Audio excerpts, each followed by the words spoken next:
Hello friends, watch around में आप सबका स्वागत है। आज हम क्लास 10 का 13.1 बताने जा रहे हैं।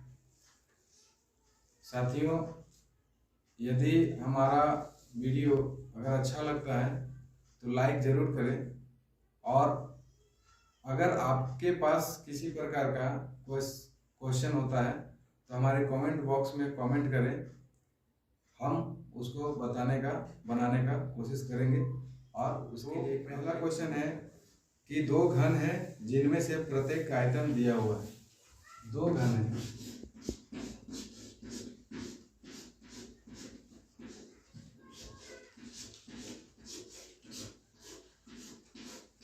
इस प्रकार का दो घन दिया हुआ है और घन का जो आयतन दिया हुआ है, घन का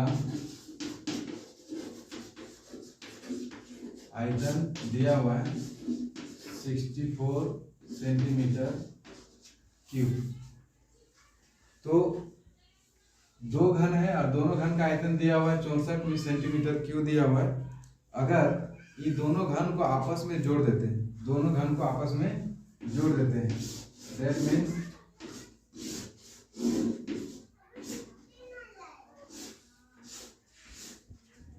दोनों घन को अगर हम जोड़ देते हैं तो ये घनाभ बन जाता है। तो इस घनाभ का कुल पृष्ठीय क्षेत्रफल निकालना है। मतलब क्वेश्चन हमारा कह रहा है कि दो घनों जिनमें से प्रत्येक का आयतन 64 सेंटीमीटर क्यूब है के संलग्न फलकों को मिलाकर एक ठोस बनाया जाता है, तो इससे प्राप्त घनाभ का पृष्ठीय क्षेत्रफल क्या होगा। तो इसके लिए सबसे पहले जो आयतन दिया है घन का, तो घन का आयतन का हम लोग फॉर्मूला जानते हैं कि भुजा क्यूब होता है। भुजा क्यूब को हम लोग लिखते हैं ए क्यूब बराबर 64। तो ए बराबर क्या होगा, ये जो घन है इधर चढ़ेगा तो ये हो जाएगा घनमूल। तो घनमूल का मतलब हो गया कि इसके अंदर में जो भी फैक्टर रहेगा वो 3 को रहने से एक बार होता है। तो 64 है तो 4 चौक 16, 16 चौक 64 होता है, तो इसका निकलेगा 4 सेंटीमीटर। यानी कि जो घन था उसका भुजा निकल गया 4 सेंटीमीटर। इस तरह से जब हम लोग जोड़ते हैं, ये घनाभ बनाते हैं, तो यहाँ पर ये 4 और ये 4 टोटल मिलकर उसका हो जाएगा 8 सेंटीमीटर, और उसका ऊंचाई 4 ही रहेगा और चौड़ाई भी 4 सेंटीमीटर ही रहेगा। ऐसे कंडीशन में घनाभ का क्वेश्चन बोला था पृष्ठीय क्षेत्रफल निकालना है। तो घनाभ का कुल पृष्ठीय क्षेत्रफल बराबर होता है 2 गुना लंबाई गुना चौड़ाई जोड़ चौड़ाई गुना ऊंचाई जोड़ लंबाई गुना ऊंचाई। अगर हम ये मान बैठाते हैं तो यहाँ पर हो जाएगा 8 गुना 4 जोड़ 4 गुना 4 फिर जोड़ 4 गुना 8। तो 2 8 चौक 32 हो गया, 16 हो गया, फिर यहाँ से 32 हो गया। इसको जब हम जोड़ते हैं तो 32 32 64 और 6 70 10 80। 80 को 2 से गुना करेंगे तो 160। अब यहाँ पर हम लोग क्या निकाल रहे हैं, क्षेत्रफल निकाल रहे हैं। तो क्षेत्रफल का जो मात्रक है स्क्वायर में होगा, तो centimetre square answer. Question number इसका 2 में देखते हैं। 2 नंबर में क्या कह रहा है कि कोई बर्तन एक खोखले अर्धगोले के आकार का है जिसके ऊपर एक खोखला बेलन अध्यारोपित है। एक खोखला अर्धगोला, तो ये हम अर्धगोला इसका हम बनाते हैं। ये अर्धगोला हो गया जिसके ऊपर एक बेलन जो है बेलन अध्यारोपित है, और ये कह रहा है कि अर्धगोले का जो व्यास है वो 14 सेंटीमीटर है। ये 14 सेंटीमीटर है और इसकी कुल ऊंचाई 13 सेंटीमीटर।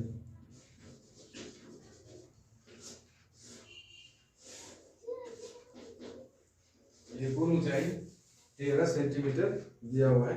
तो इस बर्तन का आंतरिक पृष्ठीय क्षेत्रफल क्या होगा। तो इसके लिए सबसे पहले हम लोग क्या करते हैं कि अर्धगोला का पृष्ठीय क्षेत्रफल और बेलन का पृष्ठीय क्षेत्रफल दोनों निकाल लेते हैं और दोनों को जोड़ देते हैं, तो ये इस ठोस का पृष्ठीय क्षेत्रफल निकल जाएगा। तो उससे पहले जो अर्धगोले का व्यास दिया है, अर्धगोले का व्यास दिया है 14 सेंटीमीटर, तो त्रिज्या कितना होगा, व्यास बटे 2, मतलब कि 14/2। इस तरह से 7 सेंटीमीटर त्रिज्या आया। हम लोग जानते हैं कि ये जो गोला होता है या वृत्त होता है उसका त्रिज्या सब जगह एक समान होता है। तो यहाँ पर इसका त्रिज्या अगर 7 आ रहा है तो इधर भी इसका ऊंचाई 7 सेंटीमीटर ही होगा। इससे फायदा क्या होगा कि इस कुल ऊंचाई हमारा 13 है, तो बेलनाकार भाग का लंबाई निकालना होगा। बेलनाकार भाग की लंबाई, तो बेलनाकार भाग की लंबाई जो होगा वो टोटल कितना है 13 सेंटीमीटर, उसमें से ये 7 सेंटीमीटर बाद हो जाएगा, तो 13 में 7 हो जाएगा तो 6 सेंटीमीटर बचेगा। तो 6 सेंटीमीटर जो है बेलन का ऊंचाई आ गया। अब ऐसा कंडीशन में हम लोग यहाँ पर क्या करते हैं कि ये जो ठोस दिया हुआ है, ठोस का कुल पृष्ठीय क्षेत्रफल बराबर क्या होगा, बेलन का वक्र पृष्ठीय क्षेत्रफल जोड़ अर्धगोले का पृष्ठीय क्षेत्रफल। तो बेलन का वक्र पृष्ठीय जो क्षेत्रफल है वो क्या होता है 2πr, और अर्धगोले का जो पृष्ठीय क्षेत्रफल होगा वो 2πr²। तो यहाँ पर 2 गुना पाई का मान ऑलरेडी पहले से लिखा है कि जब तक ना कहा जाए 22/7 लेना है, और आर का मान इसका कितना दिया, जो अर्धगोले का जो यहाँ पर व्यास है और उसके जो त्रिज्या होगा वही उसी के ऊपर में बेलन अध्यारोपित है, तो उसका भी त्रिज्या 7 ही होगा। 7 गुना ऊंचाई उसका कितना हो गया 6, जोड़ 2 गुना 22/7 और गुना 7 गुना 7, तो 7 के साथ करिए, 7 के साथ करिए। यहाँ 22 × 132, 132 गुना 2, तो 2 दूनी 4, 2 6, 2 का 2, 264, और यहाँ 7 दूनी 14, 14 दूनी 28 के 8, 8 मेरा 2, 28 2 30। दोनों का अगर हम जोड़ देते हैं तो 8 4 12 को 8 मेरा 1, 6 7 3 2 5, 572 सेंटीमीटर स्क्वायर आंसर होगा। हम लोग क्वेश्चन नंबर 3 लिखते हैं। 3 में क्या कर रहा है कि एक खिलौना 3.5 सेंटीमीटर वाले एक शंकु के आकार का है और जो उसी त्रिज्या वाले एक अर्धगोले पर अध्यारोपित है, यानी कि ये भी उसी तरह से बनेगा। एक ये अर्धगोला है और इस अर्धगोले पर एक शंकु अध्यारोपित है। इसमें कह रहा है कि खिलौना का जो शंकु है उसका त्रिज्या 3.5 सेंटीमीटर है, इसकी त्रिज्या यहाँ 3.5 सेंटीमीटर है।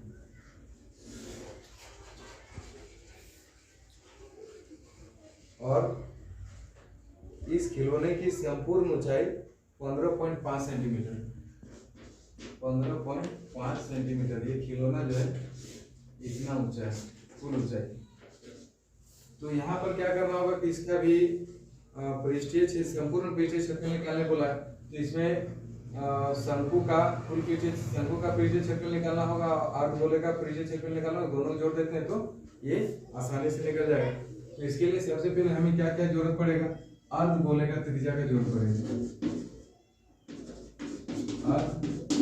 अर्धगोले की त्रिज्या, तो अर्धगोले की जो त्रिज्या है वो शंकु की त्रिज्या के बराबर है। शंकु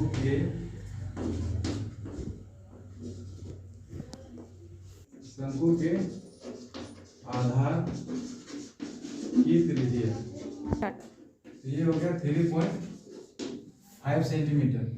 अब शंकु की ऊंचाई निकालते हैं। शंकु की ऊंचाई, तो शंकु की ऊंचाई 15.5 सेंटीमीटर में 3.5 को माइनस कर देते हैं, तो 5 5 के 0, 15 गिर जाए तो 12 सेंटीमीटर हो गया। तो हम लोग शंकु का जो पृष्ठीय क्षेत्रफल होता है वो πr/l होता है, तो πr/l में l हमको निकालना पड़ेगा, तो बराबर होता है √√πr/l। H square plus R square. H क्या है, इसका एच ये है और ये आर है, तो इसका एच कितना हुआ 12 सेंटीमीटर, तो 12 का स्क्वायर होगा, और आर कितना है 3.5 का स्क्वायर, तो 12 को 12 से गुना करेंगे तो 144, और इससे गुना करेंगे तो 5 5 25 और 4 × 12 12.25 हो गया। इसको जोड़ते हैं तो 4 2 6 4 1 5 1 और ये 15 625 कितना हुआ, तो 15,625 का जो स्क्वायर रूट निकलता है वो 12.5 निकलेगा। 12.5 से खिलौने का